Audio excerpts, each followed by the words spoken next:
கனேடியரிடம் பண மோசடி, யாழ் போலி வைத்தியர் தொடர்பில் அம்பலமாகிய முறைகேடுகள். அதிதீவிர சிகிச்சை பிரிவில் நாடாளுமன்ற உறுப்பினர் மஹிந்தானந்தவிற்கு எதிராக முறைப்பாடு. ஆஸ்வெஸ்ம 2ஆம் கட்ட விண்ணப்பம் கோரல் தொடர்பில் வெளியான புதிய தகவல். பாலத்தின் கீழிருந்து கண்டுபிடிக்கப்பட்ட விலை உயர்ந்த பொருட்கள். யாழில் ஏழை குடும்பம் ஒன்றை அச்சுறுத்தி பணத்தை லஞ்சமாக பெற்ற காவல்துறையினர். ஓடுவதற்கு தயாரான தலைவர்களுக்கு முன்னால் ஆட்சியை பொறுப்பேற்றுக் கொண்டேன், ரணில் விளக்கம்.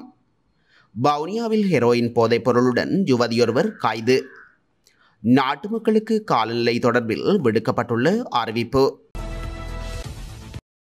கனேடியர் ஒருவரிடம் பல லட்சம் ரூபாய் மோசடியில் செய்த குற்றச்சாட்டில் யாழ்ப்பாணத்தில் கைதான போலி வைத்தியரை விளக்கமறியலில் வைக்குமாறு யாழ் நீதவான் நீதிமன்றம் உத்தரவிட்டுள்ளது.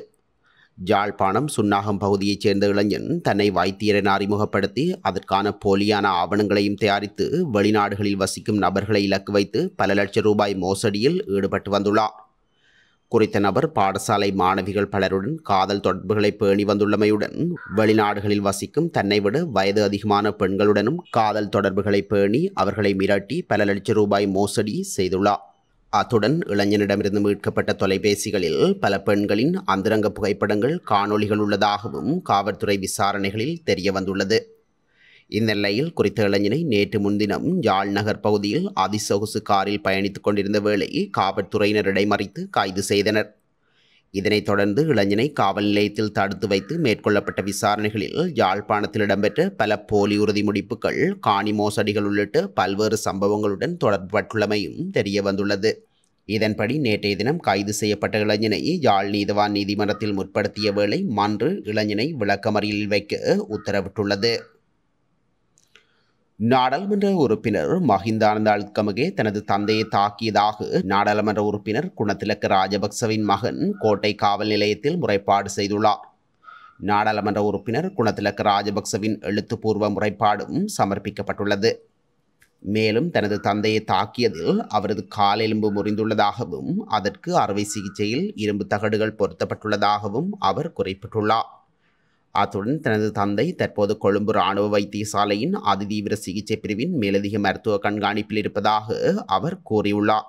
இந்த நிலையில் கிடைக்கப்பெற்ற முறைப்பாட்டுக்கு அமைய சட்டத்தை நடைமுறைப்படுத்த நடவடிக்கை எடுத்து வருவதாக காவல்துறை ஊடக பேச்சாளர் நிகால் தல்துவ குறிப்பிடுகின்றார். மேலும் முறைப்பாட்டாளரான குணத்திலக்க ராஜபக்சவிடம் வாக்குமூலம் பெறுவதற்காக காவல்துறையினர் சென்ற போதிலும் அவர் தீவிர சிகிச்சை பிரிவில் இருப்பதால் வாக்குமூலம் பெற முடியாமல் போனதாகவும் காவல்துறை ஊடக பேச்சாளர் மேலும் குறிப்பிட்டுள்ளார். ஆஸ்வெஸ்ம நலன்புரி திட்டத்தில் ஒரு சில குறைபாடுகள் காணப்படுவதனை ஏற்றுக்கொள்கின்றோம் என நிதி ராஜாங்க அமைச்சர் செகான் சேமசிங்க தெரிவித்துள்ளார்.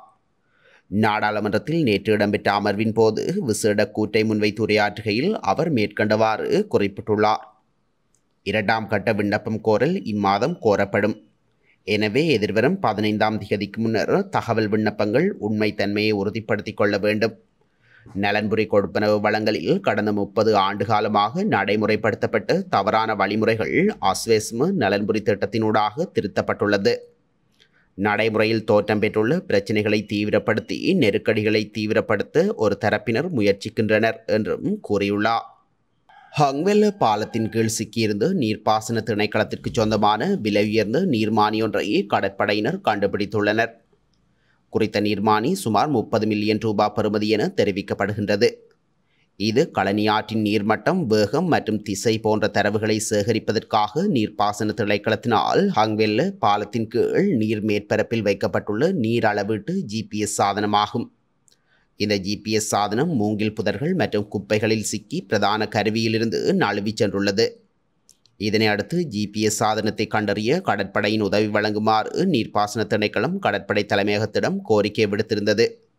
இதன்படி கடும் மழை காரணமாக களனி ஆற்றின் நீர் நிரம்பி வழியும் அபாயகரமான சூழ்நிலையிலும் கடற்படையின் நீர்மூழ்கி குழுவினர் நீருக்கடியில் குப்பையில் சிக்கியுள்ள GPS கருவியை கண்டறிந்து நீர்ப்பாசன திணைக்களத்திடம் கையளித்துள்ளனர்.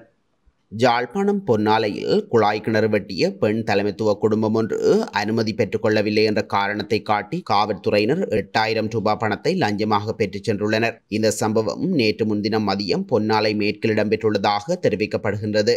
மிகவும் வறுமை கோட்டிற்குட்பட்ட பெண் தலைமைத்துவ குடும்பம் குடிசை வீடொன்றிலேயே வசித்து வருகின்றது. நீண்ட காலமாக கிணறு இல்லாமல் பொது கிணறுகள் மற்றும் அயல் வீட்டு கிணறுகளையே பயன்படுத்தி வருகின்றனர். இந்த குடும்பத்தில் தற்போது காபோத உயர்தரத்தில் கற்றுக்கொண்டிருக்கும் மாணவன் கற்றல் நேரத்திற்கு மேலதிகமாக பகுதி நேரமாக தொழிலுக்கு சென்று சேகரித்த பணத்தில் குழாய் கிணறு ஒன்றை அமைக்க முடிவெடுத்தனர். நேற்று திங்கட்கிழமை மதியம் குழாய் கிணறு வெட்டி கொண்டிருந்த போது முச்சக்கர வண்டியொன்றில் வந்த காவல்துறையினர் அனுமதி பெறாமல் குழாய் கிணறு வெட்டுவதாக தங்களுக்கு முறைப்பாடு கிடைத்துள்ளது என கூறி அக்குடும்பத்தை அச்சுறுத்தினர். கிணறு வெட்டுவதற்காக வந்தவர்களின் கருவிகளை கொண்டு செல்லப் போவதாக மிரட்டினர். செய்வதறியாது திகைத்து நின்ற மேற்படி குடும்பம் அனுமதி பெற வேண்டும் என்ற விடயம் தமக்கு தெரியாது எனவும் தமது கஷ்ட நிலைமையும் காவல்துறையினருக்கு எடுத்து கூறியிருந்தனர். அவர்களின் கருத்தை செவிமடுக்காத காவல்துறையினர் 15,000 ரூபாய் பணம் தந்தால் எதுவும் செய்யாமல் விட்டுச் செல்வதாக கூறினர். ஆனால் அக்குடும்பமோ கிணறு வெட்டுவதற்காக 1 லட்சம் ரூபாவை மாத்திரமே சேகரித்து வைத்திருந்தது. தம்மிடம் பணம் இல்லை எனவும் அவ்வாறாயின் 2,000 ரூபாய் தருகின்றோம் எனவும் கெஞ்சி கேட்டுள்ளனர். காவல்துறையினர் உடன்படவில்லை. 5,000 ரூபாய் தருகின்றோம் என்றனர். அதற்கு உடன்படாது 8,000 ரூபாய் பணத்தை பறித்து கொண்டு சென்றனர். காபோத உயர்தரத்தில் கல்வி பயிலும் மாணவன் பகுதி நேர கூலி வேலைக்கு சென்று சிறுக சிறுக சேமித்த பணத்திலேயே அந்த குழாய் கிணறு தோண்டப்பட்டது. அத்துடன் குறித்த மாணவன் உழைத்த பணத்தையே காவல்துறையினர் லஞ்சமாக பெற்றுச் சென்றுள்ளனர். பொன்னாலையில் பல குழாய் கிணறுகள் வெட்டப்பட்டிருக்கின்ற போதிலும் இதுவரையில் யாரும் அனுமதி பெற்றிருக்கவில்லை. அனுமதி பெற வேண்டும் என்ற விடயம் வறுமை கோட்டிற்குட்பட்ட மேற்படி குடும்பத்திற்கு தெரிந்திருக்கவில்லை.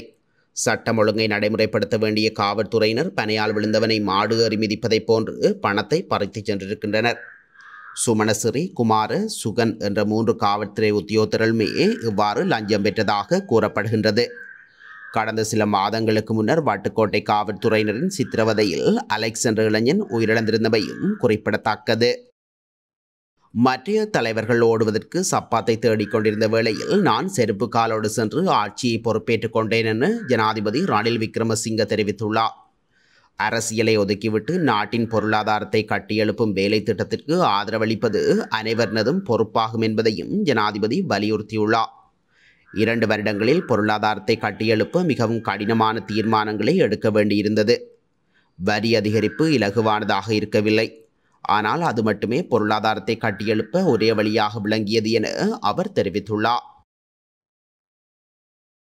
வவுனியாவில் ஹெரோயின் போதைப்பொருளுடன் யுவதியொருவர் கைது செய்யப்பட்டுள்ளார். தோணிக்கல் பகுதியில் மேற்கொள்ளப்பட்ட விசேட சோதனை நடவடிக்கையின் போது விற்பனைக்காக தயார்படுத்தி வைக்கப்பட்டிருந்த 5 கிராம் ஹெரோயின் போதைப்பொருள் மீட்கப்பட்டுள்ளது. நாட்டின் தென்மேற்கு பகுதியில் தற்போது நிலவும் பலத்த மழை நிலைமை இன்றிலிருந்து தற்காலிகமாக குறைவடையும் என எதிர்பார்க்கப்படுகின்றது. வளிமண்டலவியல் திணைக்களம் வெளியிட்டுள்ள அறிக்கையில் இது குறிப்பிடப்பட்டுள்ளது. மேல் சப்ரகம்பு, மத்திய, தென் மற்றும் வடமேல் மாகாணங்களில் அவ்வப்போது மழையோ அல்லது இடியுடன் கூடிய மழையோ பெய்யக்கூடிய சாத்தியம் காணப்படுகின்றது எனவும் தெரிவிக்கப்பட்டுள்ளது.